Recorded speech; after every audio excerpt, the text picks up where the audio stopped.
Hello, welcome to Furious Driving, welcome to the video and goodbye, and maybe good riddance to 2021, which hasn't been the greatest of all years, but for Furious Driving at least, it's been a pretty good last 12 months. So let's focus on some positives, and in this, the second annual review of what's happened in the last year, let's take a look at what's happened on the channel, let's look at the cars we've accumulated, and look back at some of the cars we've driven over the year as well.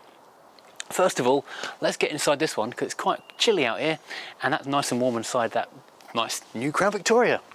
So it's quite interesting. Looking back at last year's look back at 2020, that was the year when this channel really kind of exploded, because before that I'd just been doing a little bit of the tinkering videos and more of the car review videos, but because I was spending most of my time doing a real job, it wasn't that huge a channel, about 20,000 subscribers, which is big, but not life-changing. During lockdown in 2020, things exploded and we went from 20 to 40,000 subscribers during 2020. During 2021 though, looking back, because I actually watched back that last video just to see where we were 12 months ago, we've gained another 20,000. So hip hip hooray and all that, we are now at 60,000 subscribers as of this weekend, which is quite phenomenal. And also quite phenomenal, as of this week, in total, Furious Driving has now had 15 million views and 1.7 million hours watched in total, which is phenomenal.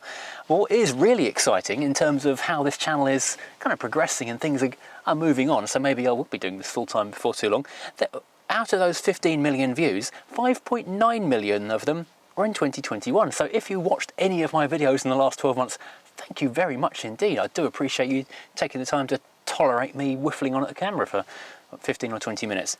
And you might be interested to know what was the most watched video of that last year. Well, take a guess. Was it something exciting? Was it something exotic? Was it something rare and valuable? Well, it's rare.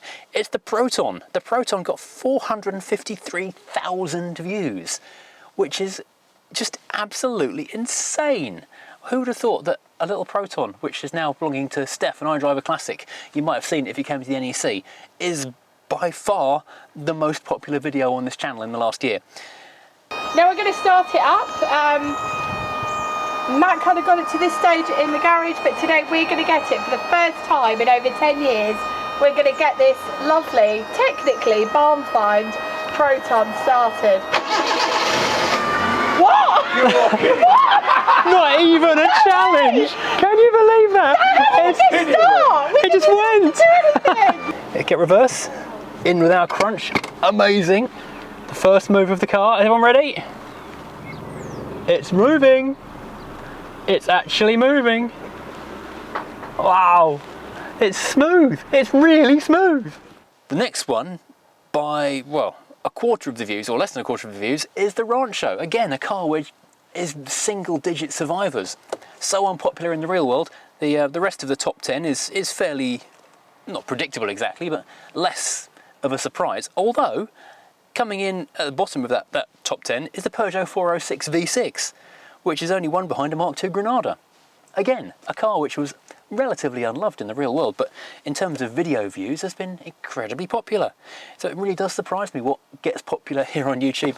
You think after doing this for a few years I would have the formula worked out, but let me tell you, I have no clue. Well, let's start with the fleet first of all, because that's what half the channel is what I'm doing to my own cars, the other half is driving other people. So let's start on my own stuff and talk about how the fleet has progressed in the last 12 months.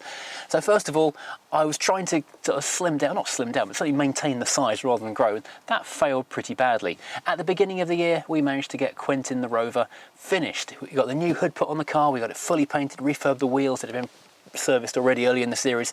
Would you look at that? I think that is money very, very well spent. But by the time it was all done, it wasn't a good time to be selling a convertible, so guess what? I still own it. Then of course there's the Alpha 145, which is behind the camera right now. This is a car which is on my hit list of dream cars, which I added to the collection a couple of years ago, and then spent most of lockdown welding all the faults out of it. We've not done anything significant to it this year in terms of restoration. It's just been a year of maintenance now. So it's had a new timing belt, it's had that's pretty much it really. Although it did fail its MOT quite catastrophically, but we are going to fix it. It's a car I've wanted for so long and it's just a bit of getting another setback on a miserable day, so I was pretty down about that.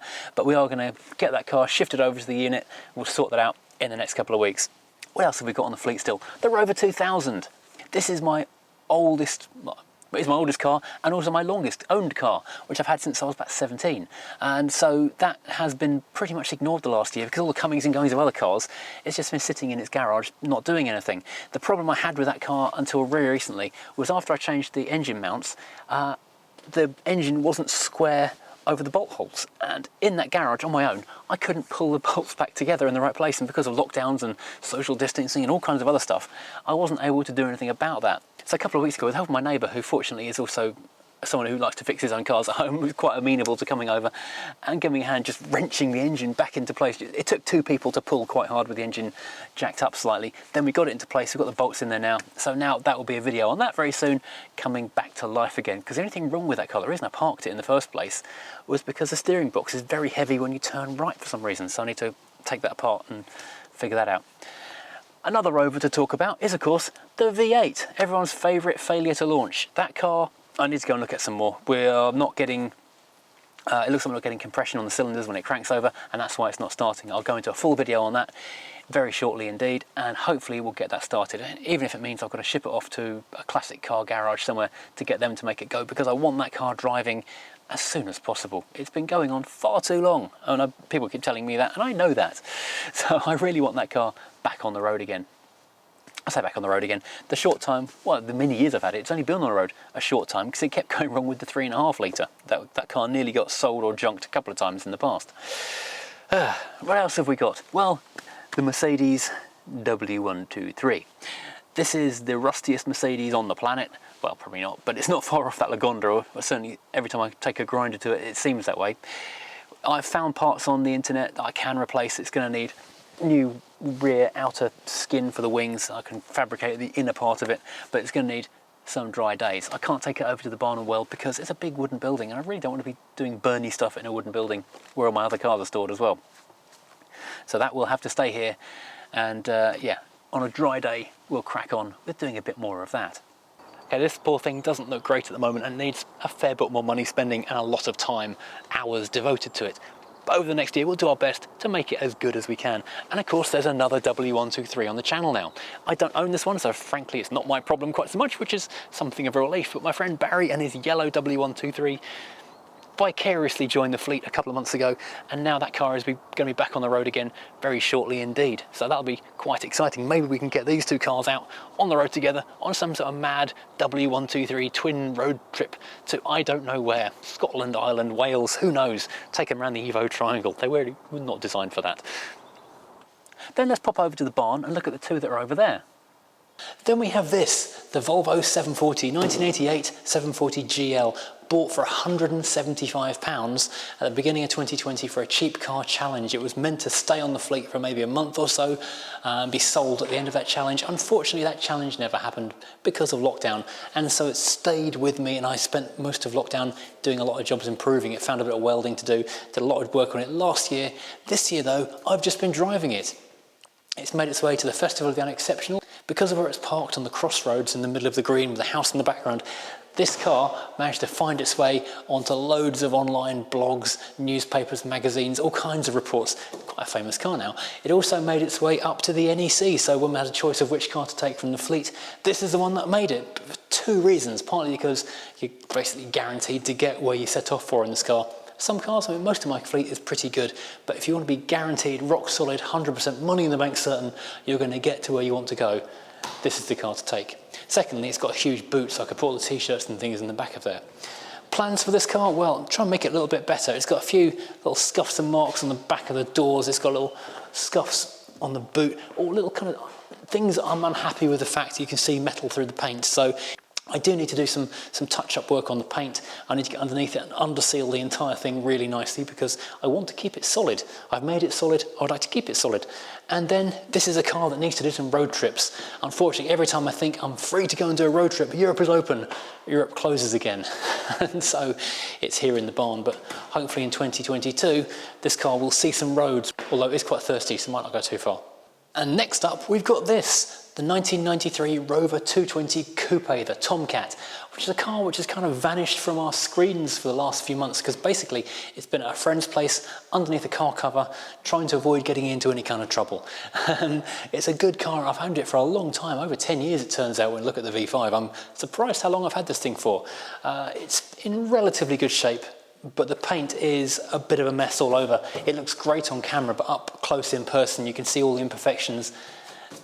Yeah, too many to point out, they're everywhere.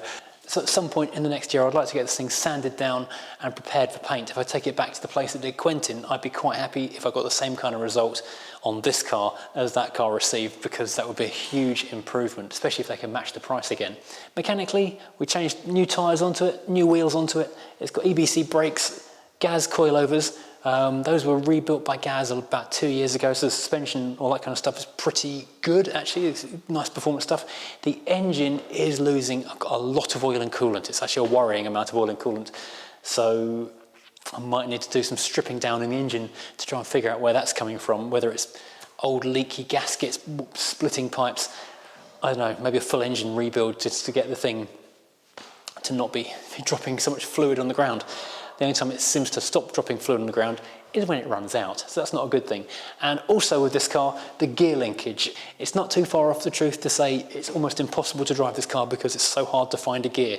I get by because I'm so used to it, I kind of know how to vaguely wander a gear into the right selection. It's a bit like driving a mid-70s Range Rover, but not quite as accurate. So at some point in the coming months, I'm going to do a short shift conversion on this thing to make it a lot nicer. And also the wood veneer is split, so I need to do some wood veneer improvements, a bit of furniture work on this car. But yeah, this is another fan favourite. It's funny how cars like this and the Volvo just become such firm favourites with the people watching the channel, and if I ever sold one of them, I'd be in trouble with you guys, so I'm kind of stuck with these things whether I like it or not. Fortunately, I do quite like them, so I'm happy to have them hanging around a bit longer. But in the last year, I don't think I actually did very much with this car at all. But it is due an MOT on January the 13th, so I'm going to have to do something about tidying up the appearance of those oil leaks before that happens, even if I don't fix them before then.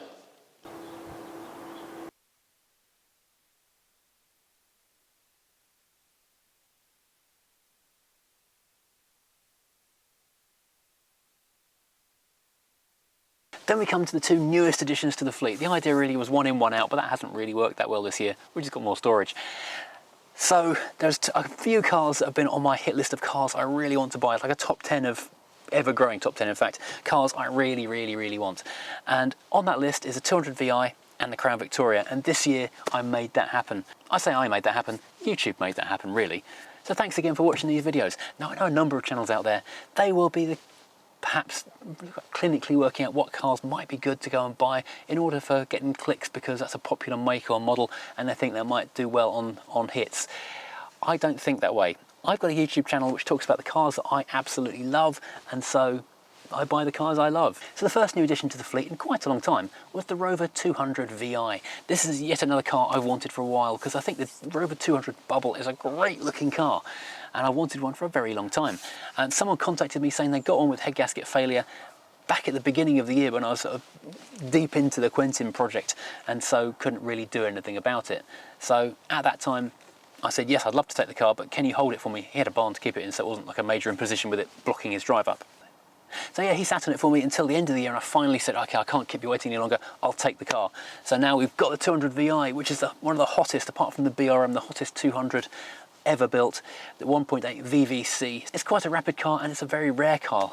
According to that website No One Believes, there's about 18 of them left on the road. So it is properly rare, and I really am looking forward to getting that thing fixed as well. Again, the weather has been so unkind to us over the last couple of weeks. It's not been a cold, dry, snowy winter. I could work with that. It's just been constant drizzle. That is actually really disgusting. Oh my God, there's some cleaning and a half to be done here.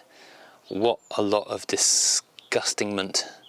We'll get that one shifted over to the barn. I wasn't going to shift them over to the barn, but I've decided in this weather, I'm just going to have to. And that means that hopefully the Crown Victoria might better slide into that little gap where the 200's living right now and not be quite so much in the way here. If you've not already watched the arrival video and the cleanup video and the history video on this car, then please do go and take a look at it, because It took me months to find the right car, and then I finally did, and then it was months to get it over here as well because of shipping delays after COVID. But this is now here on my drive, and all the paperwork's all here now, but I'm waiting to get the lights sorted out. I'm waiting to get an MOT on it, and then we can register it and I can actually take it for a drive. But the drive down to Southampton was so exciting. I didn't need to be there, but I really wanted to see this car for the first time as I drove into the docks, and then just watch it in the mirror as we came back from Southampton, just see it on the roads in the UK for the first time. And incredibly, a couple of people actually saw us, and they spotted us on the motorway, and there aren't that many Crown Victorias here in the UK, so people pretty much worked out who it was and what was happening even before I posted a video. And so from the biggest car on the fleet to the smallest, the Mini, the 2001 Y-plate pre-production little Mini Cooper. This year I've had to refurnish the interior of the driver's door when the handle and lock stopped working, and I finally got a remote central locking key for the thing after 5 years of ownership. It's currently out of MOT, but before I take it for its next test, I need to sort out a misfiring issue so it goes through emissions, and also get underneath it and completely underseal it so it looks smart, so I don't get any advisories for surface rust on the chassis this time.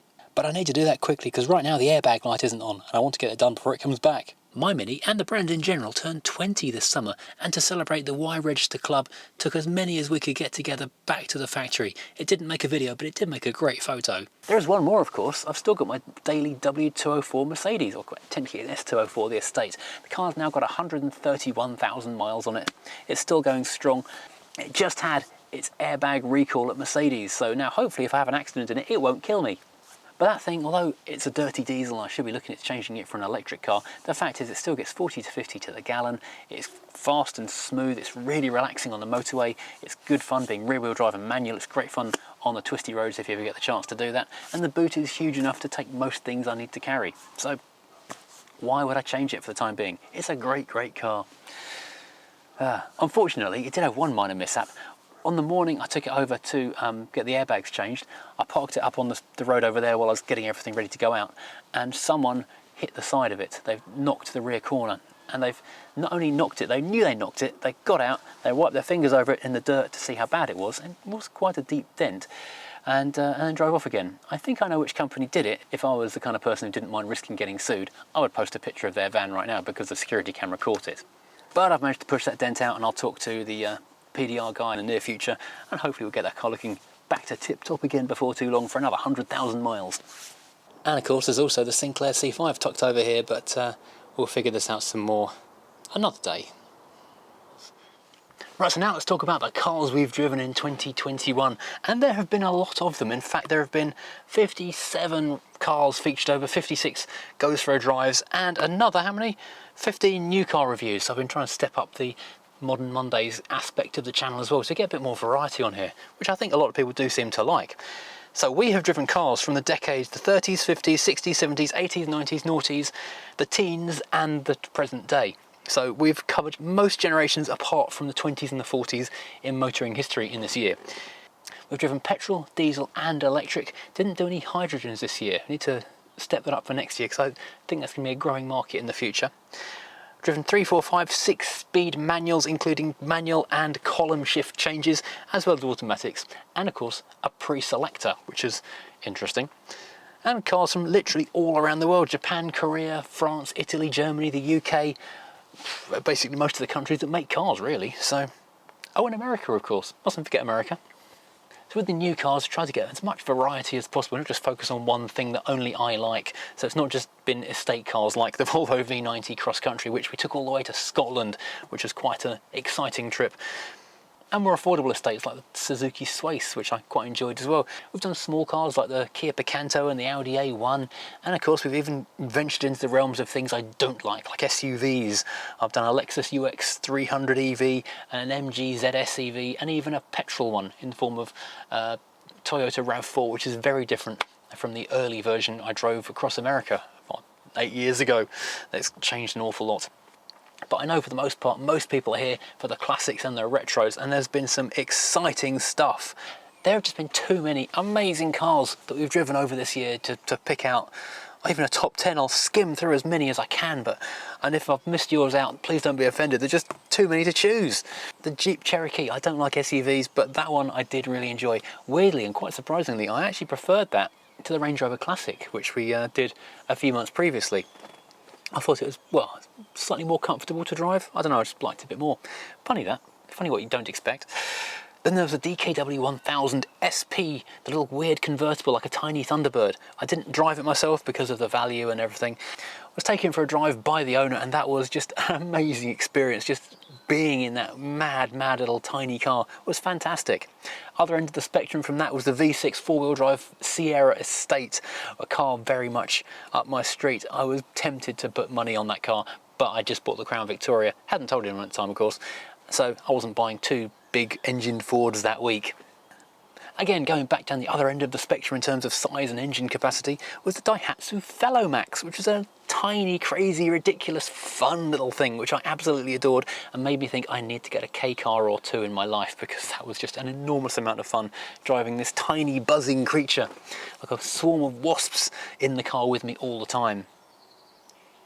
Also driven on the same day as that car actually, but only shown to you this week, was the Alfarana. Sorry, not an Alfarana, the Nissan Cherry Europe, which was one of those fabled cars you hear about in books of the world's worst cars and that kind of thing. It wasn't really all as bad as everyone makes out. It's like the Allegro, it's not as bad as everyone makes out.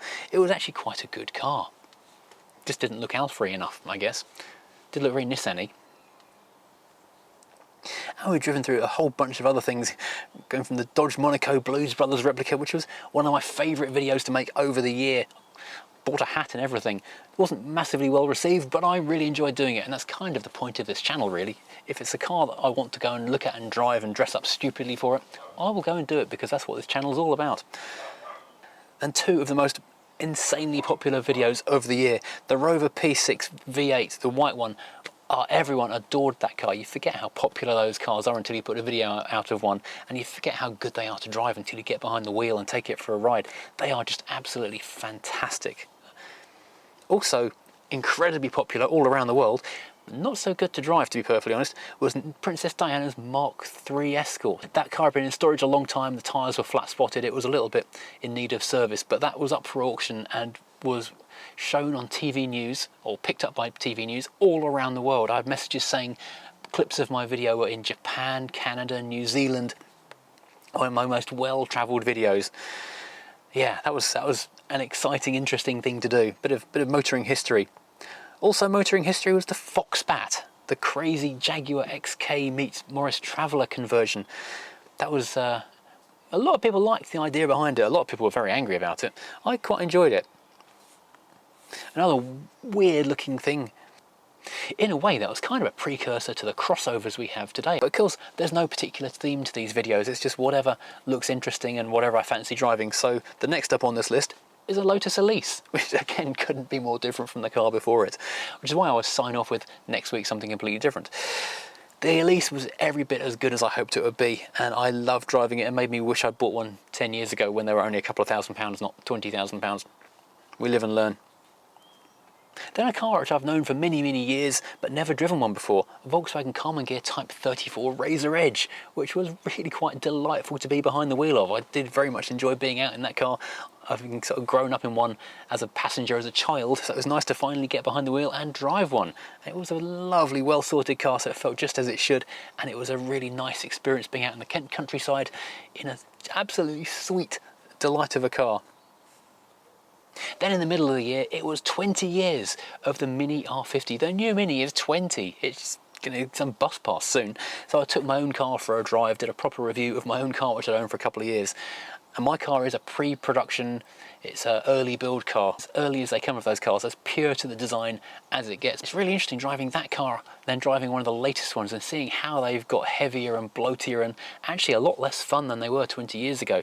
And even though they took a lot of stick for being too big and too bloaty back in 2001, you drive an original R50 Mini Cooper now and drive an original classic Mini, and you can really see how the DNA and the ethos of the first car did transfer across, and it was such a good, great driving car. It's the kind of thing you can mock until you drive it, and then you can't mock it anymore because you realise how good they are. Then a couple of 50s, 60s, well, one's a bit of a classic in this country, one's a bit of a classic in Eastern Europe. The Volvo Amazon Estate. That was a car that made me rethink everything I knew about Volvo. It wasn't boxy and it was huge fun. Someone had breathed on that car and it was just an absolute hoot to go tearing through the countryside in.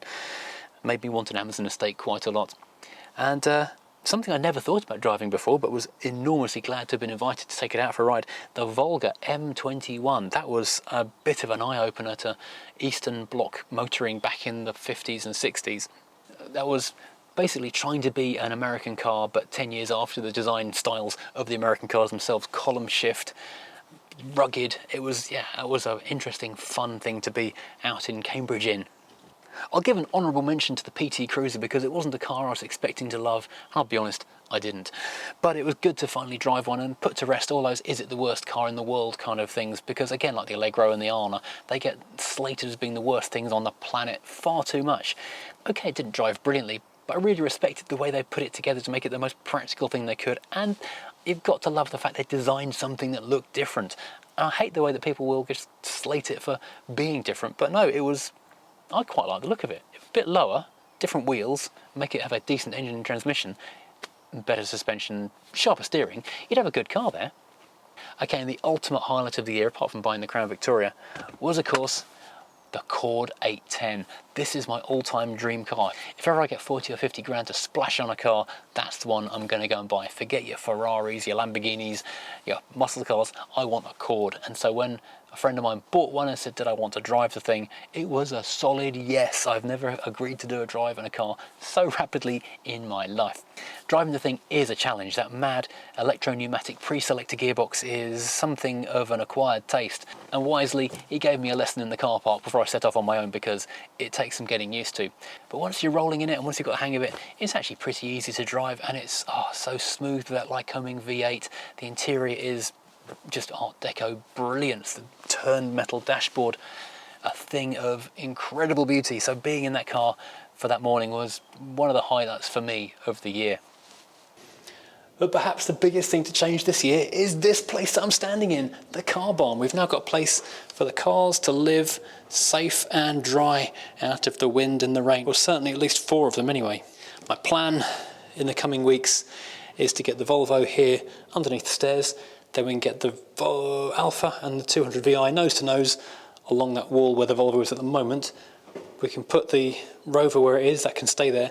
Possibly, not quite sure how ambitious this manoeuvre is, but possibly we can put the Mini on the far side of the Rover in that corner and get a 5th car in here.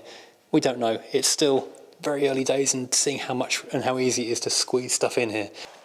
A lot of people have said the suggestion of, can we put the lower half of these stairs on some kind of hinging swing thing? But then I don't know they're actually going to be supported strongly enough to do that. I will talk to the farmer and the builder about this. Even if we moved it to this wall over here, that would make things easier to swing cars in here and manoeuvre around. That would be an improvement. Mostly importantly, we now have a kettle here. And of course I can stash all the t-shirts, hats, mugs and other sort of merchandise stuff I'll be taking to shows with me up there as well now. So I've now got a base to work from in terms of that. And that brings me on to the other thing.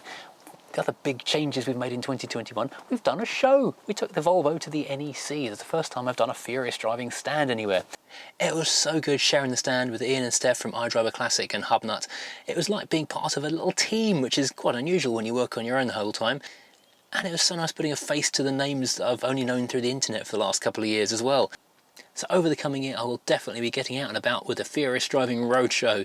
At the point at which I thought I'd start doing it, the lockdown struck, so we didn't do any, and so that is something I'm hoping in 2022 to be a big thing that happens quite a lot.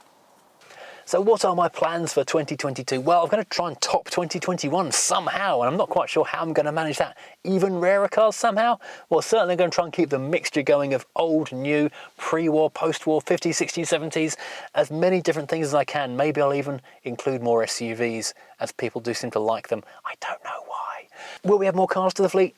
Yeah, probably. You know, I can't really say no to a car in need or adding to my list of top 10, top 20, top 50 cars that I've always wanted. Am I going to be the UK's next Jay Leno? Not on my budget, but certainly we can see what we can do towards getting towards that goal.